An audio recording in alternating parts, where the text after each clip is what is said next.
সব পথ বন্ধ হয়ে গেছে, আপনার কাছে আর কোনো পথ খোলা নাই, আপনার কাছে আর কোনো রাস্তা নাই, ঋণের বোঝায় আপনি জর্জরিত, বিশাল বড় আপনার ঋণের বোঝা। আপনার সন্তান বা আপনি নিজে বিদেশে যেতে চাচ্ছেন, বিদেশে যেতে পারতেছেন না, বা সেখানে গিয়েও আপনার কাজ হচ্ছে না ঠিক মতো। আপনি বিদেশে আছেন, দেশ থেকে আপনার জন্য টাকা পাঠাইতে হয়, যেখানে কথা ছিল আপনি ওখানে গিয়ে আপনি দেশে টাকা পাঠাবেন, সেখানে ঘটনা উল্টো হয়ে গেছে যে আপনার জন্য সেখানে টাকা পাঠাইতে হয়। সমস্যা শেষ নাই। আপনার ছেলের সন্তান নষ্ট হয়ে গেছে, সে অ্যাডিক্টেড হয়ে যাচ্ছে দিন দিন, সে তাকে ভালো পথে ফিরে আনা যাচ্ছে না। আপনার বিবাহযোগ্য সন্তান আছে, কন্যা আছে, তাকে আপনি বিয়ে দিতে পারতেছেন না। এ ধরনের বিভিন্ন সমস্যায় জর্জরিত। আপনার ঘরে ঠিকঠাক মতো খাবার নাই, আপনাদের থাকার মতো ভালো কোনো জায়গা নাই, পোশাক নাই, চাকরি নাই, বিজনেস নাই, কৃষিকাজ মন্দা যাচ্ছে, মানে হাজার হাজার প্রবলেম। এই প্রবলেম গুলো সলিউশনের জন্য কে আছেন? মহান রাব্বুল আলামিন আছেন। মহান রাব্বুল আলামিনে বলছেন যে বান্দা, তোমার সব রাস্তা বন্ধ হয়ে গেছে, তোমার সকল রাস্তা বন্ধ হয়ে গেছে, কিন্তু আমার রাস্তা খোলা আছে। আমার কাছে আসো, আমার কাছে চাও, আমার কাছে প্রার্থনা করো, ক্ষমা চাও, আমি তোমার সব দিয়ে দিব।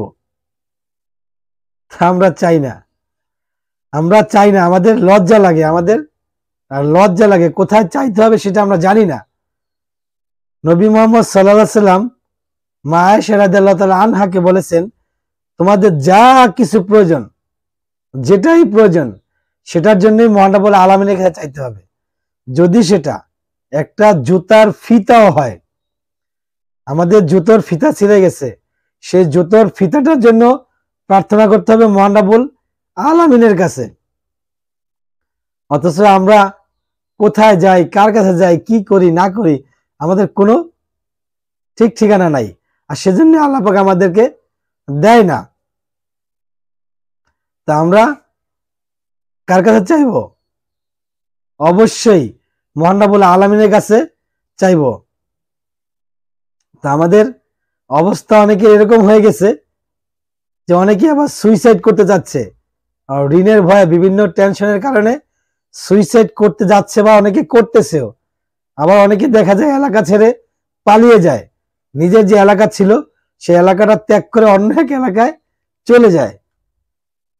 তাহলে এই কাজগুলা থেকে মুক্তি পাওয়ার জন্য প্রার্থনা করুন আল্লাহর কাছে। সেটা কোন নিয়মে? কিছু সিস্টেম আছে, কিছু রুলস আছে, কিছু নিয়ম আছে, সেই নিয়মে আপনাকে প্রার্থনা করতে হবে। নিয়মটা হচ্ছে কি? ঈশান নামাজ, প্রতিদিন ঈশান নামাজের পরে 100 বার দুরূদ পাঠ করতে হবে। 100 বার দুরূদ পাঠ করতে হবে। সবচেয়ে ছোট যে দুরূদ, সেটা হচ্ছে সাল্লাল্লাহু আলাইহি ওয়াসাল্লাম। এই ছোট দুরূদটা পাঠ করতে হবে 100 বার। তারপর হচ্ছে 99 বার, 499 বার, 499 বার পড়তে হবে লা হাওলা ওয়ালা কুওয়াতা ইল্লা বিল্লাহ, লা হাওলা ওয়ালা কুওয়াতা ইল্লা বিল্লাহ। এবং 500 পূর্ণ করার জন্য একবার পড়তে হবে লা হাওলা ওয়ালা কুওয়াতা ইল্লা বিল্লাহি,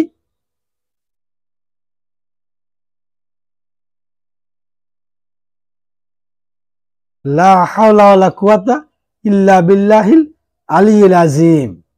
লাস্টে একবার পড়বেন লা হাওলা ওয়ালা কুওয়াতা ইল্লা বিল্লাহিল আলিয়্যিল আযীম। ব্যাস, মিটে গেল। এই পর্যন্তই। এইটুকু পরেই আপনি আল্লাহর কাছে প্রার্থনা করেন, আপনার প্রার্থনা মিস হবে না, আপনার প্রার্থনা মহান রাব্বুল আলামিন কবুল করে নেবেন ইনশাআল্লাহ। তবে একটা ব্যাপার আছে, সেটা হচ্ছে কি? সেটা হচ্ছে ভণ্ডামি করা চলবে না। ভণ্ডামি বলতে আপনি মানে হুজুরে বলছে যে আমাকে 100 বার দুরূদ পড়বো, 499 বার আস্তায় লা হাওলা ওয়ালা কুওয়াতা পড়বো, তারপরে মুনাজাত করবো। তো এই হুজুর বলছে, আপনার অন্তরে যদি বিশ্বাস না থাকে তাহলে সেটা হবে ভণ্ডামি। আপনার অন্তরে বিশ্বাস রাখতে হবে, আপনার চিন্তা ভাবনা থাকতে হবে যে আল্লাহ পাক মহান রাব্বুল আলামিন হচ্ছেন আমাদের সকল ক্ষমতার মালিক, আমাদের ইবাদত করার কোনো শক্তি নাই আল্লাহ ছাড়া, আমাদের ক্ষমা মঞ্জুরের কোনো ব্যক্তি নাই মহান রাব্বুল আলামিন ছাড়া।